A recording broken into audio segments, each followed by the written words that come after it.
Hello, I thought I would provide a brief update for my ongoing Warplan play-by-email game as allies. We're at turn 79, which is July 1742. I'll start in Britain. The allies have had some success here. The Germans were pushing and the allies counterattacked and were able to drive to the North Sea, cut off a corps here near Edinburgh and kill it, and then force the Panzers back. The Germans look like they're just on the defensive here, and they've pulled all of their planes south because the Allies were able to invade at Rotterdam and Antwerp. And so now that they have Amsterdam as well and Calais, they have a good base of 4 ports to provide supply. So the Germans have tried to move a lot of Luftwaffe. In fact, I would say the majority of the Luftwaffe into this area to try to counterattack and also cut the supply. They have 4 fighters, 1, 2, 3, 4, with another on the way up here in Hanover. And then they have many bombers as well. It looks like about 5 bombers available. So very strong German force here to counterattack. The Allies only have about 5 or 6 corps landed so far. They just landed last turn. They do have 1 tactical air and 2 fighter wings. So they're not helpless, but they definitely need more if they want to try to hold this bridgehead. As you can see, the Germans are very aggressive. They moved, for example, this corps right into the midst of the bridgehead. So they're obviously going to push very hard here. That can be expected. In other areas, the Allies withdrew from their bridgehead in northern Portugal and northwest Spain, taking some losses along the way, but most of the troops got out. And then they still hold this bridgehead down at Portimao in southern Portugal, but probably a withdrawal here, I think. The Allies have also been transporting troops into the Red Sea around the Africa Loop. So if we look over here at the Red Sea area, we have troops arriving and I think more to come. And we've started to build up in Syria and Lebanon and Egypt. I think the plan that I'm going to follow, I considered invading Turkey. I considered invading Greece. I decided against Greece because really if I land at Athens and don't take the city on turn 1, I have no port. So I could be out of supply and lose everything other than this 2-point port, which is nothing. Turkey, I didn't love that either. I wouldn't have a port here as well. Although Turkey and Greece, I guess, are still on the table. Landing at Sicily with only a 3-factor port that I could seize didn't seem great. All the minor ports here in Italy that are 1 and 2 level don't do me any good. And this minor level 2 port in northern Sardinia doesn't do me any good either. So what I decided is I'm going to invade at this level 3, these 2 level 3 ports, a level 2 port, and a level 7 port here in Algiers and Tunisia.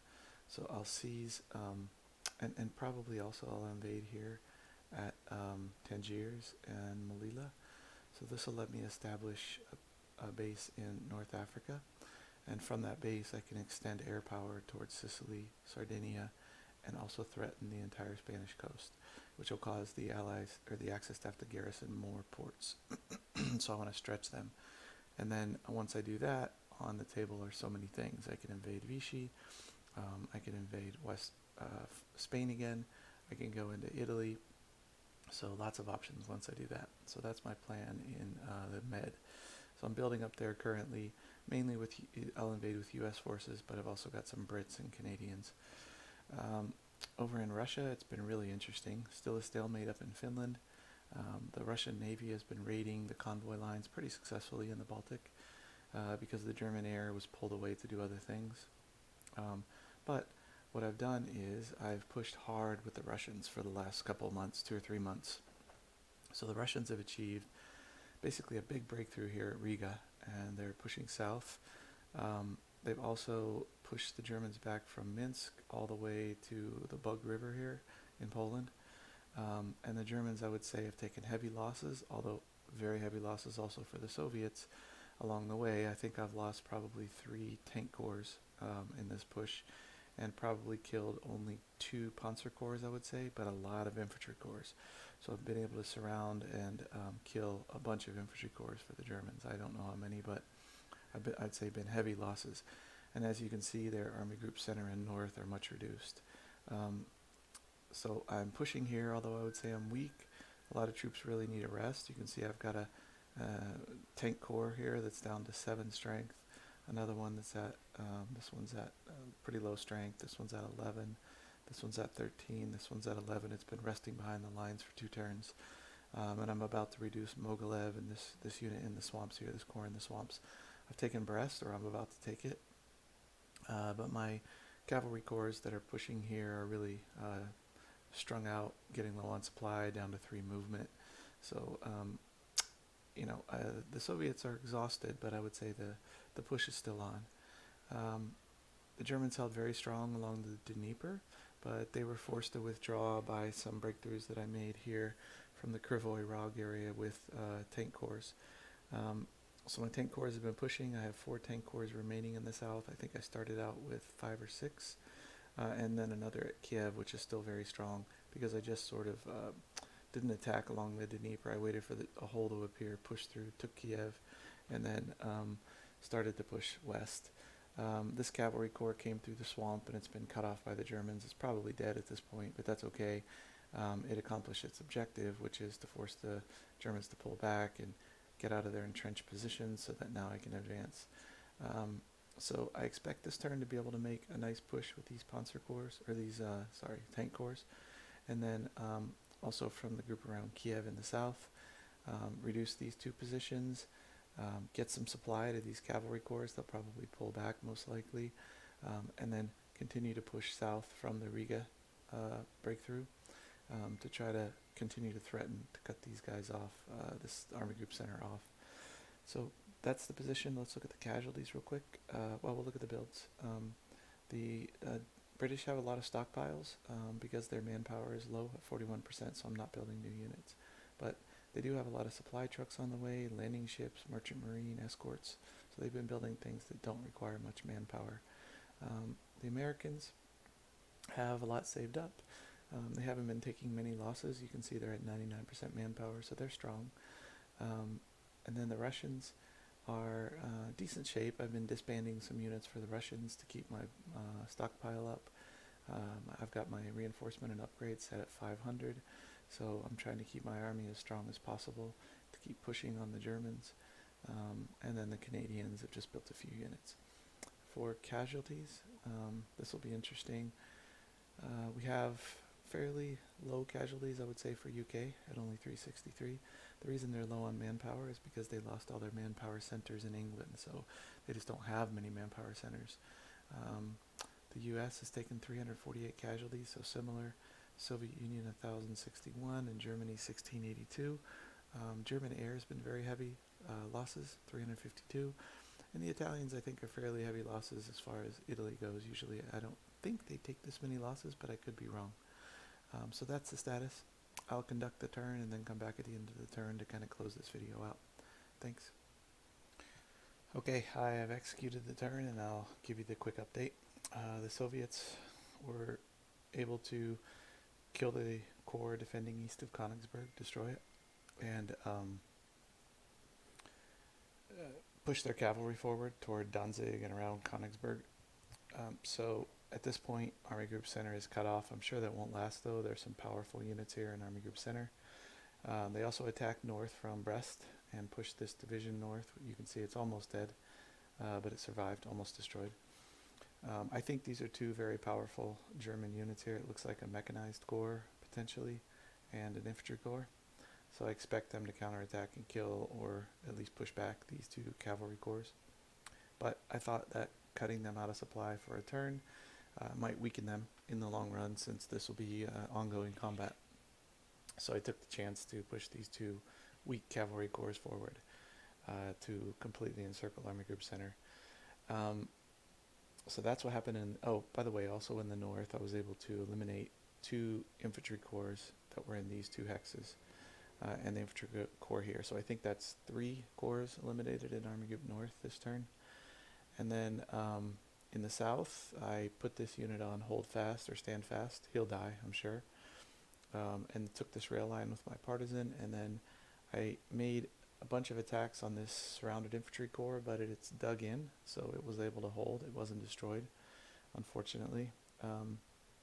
And then I pushed forward a little bit with my tanks here. I didn't make any attacks. I just tried to start to encircle this very strong winterized core that's here. And then farther south, I was able to make some attacks here. I think I destroyed one infantry division here. Oh no, sorry, it was a Romanian corps. I destroyed a Romanian corps that was here. I pushed it back and then pushed it back to here and then killed it with this army. And then I made some attacks on the Hungarians basically to threaten to encircle this army right here. So in the south, not much success. The Germans are stronger here and the Soviets are weaker, but we're still pushing. I'll take a look at other parts of the map. And you can see the Germans really weak. Here's a 2-point Panzer Corps, here's a 6-point Panzer Corps, here's a 7. So their supply and replacement supplies must be really stretched to try to keep all these units in fighting form. So I think they're suffering. You can see a lot of their corps are weak at this point from a lot of combat and also I think probably stretched industrial capacity. So anyway, in the south, I basically prepped for an invasion force to sail. At this point in Alexandria, I have about, let's see what I have here. 1, 2, 3, 4, 5, 6 divisions and a corps afloat at Alexandria. So I think the plan will be next turn to send them west with this battle group, this naval battle group, very strong naval battle group that's resupplying since it just sailed around Africa.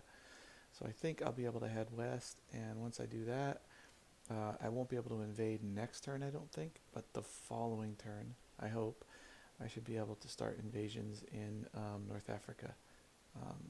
You can only invade after moving half of your naval move, essentially 24 hexes. So if I can get them to here, then I think the next naval move, I would actually be able to get them all the way into this area, and then on the next turn they could drop into the 4 or 5 ports, even 6 ports that I want to take. So that's the plan in the Med. I've got more units. I just sent an American fighter around the Red Sea because I'll need some air in North Africa. I also had a bunch of build points with the Americans stockpiled, so I wasn't sure what to build. I went with an armor core. The Americans have about 4 armor cores right now, so those take a long time to build. They're very expensive. I thought it would produce another one. And then after that, probably some infantry corps and air need to be produced. Okay, so let's take a look at England. In England, I was able to break through across the River Tweed, and I pushed back a corps here, and I actually destroyed it, I believe. If I remember correctly, there was a corps in this hex, and it was pushed back, and I kept attacking it. It fell into, I believe, this hex, and I eventually destroyed it through a combination of airstrikes and armor attacks. Now that leaves this front Panzer Corps, Armor Corps, very weak, the first armor. But, I think it's worth it because it's difficult. I think, actually, I may put this guy on hold orders because I could see the Germans collapse, surround this armor, try to force it to retreat. It has nowhere to retreat and it would shatter. So I will have them try to hold their position because since there's nowhere to retreat, I might as well have them on hold orders. And then looking at the area down here, I withdrew from the Portimao invasion hex, and I believe I sent those units north, or that corps north. So it's here.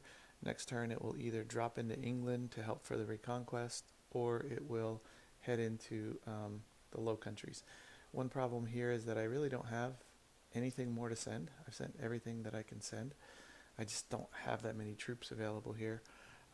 Possibly instead of sailing around to open up the Med with so many troops, I should have sent them into the Low Countries. That's a possibility.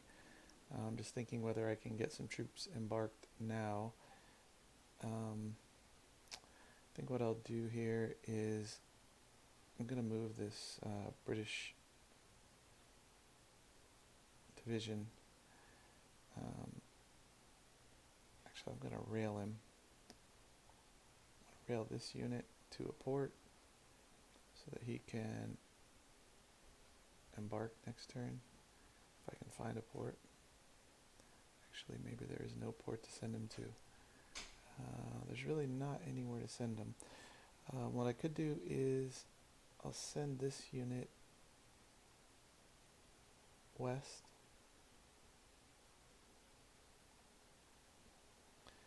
And then let me put this British Corps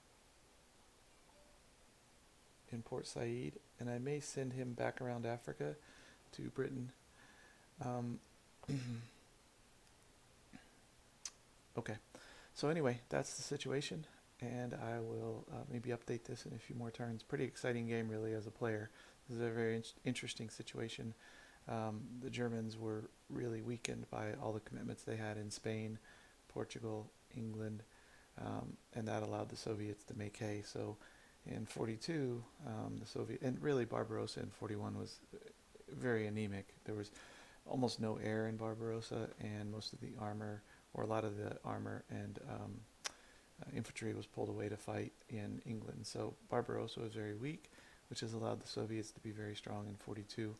So I'm hoping that I can just keep pushing with the Soviets and win the game with them, but let's see. The Western allies are weak, and it's tough for them to do much. Thank you.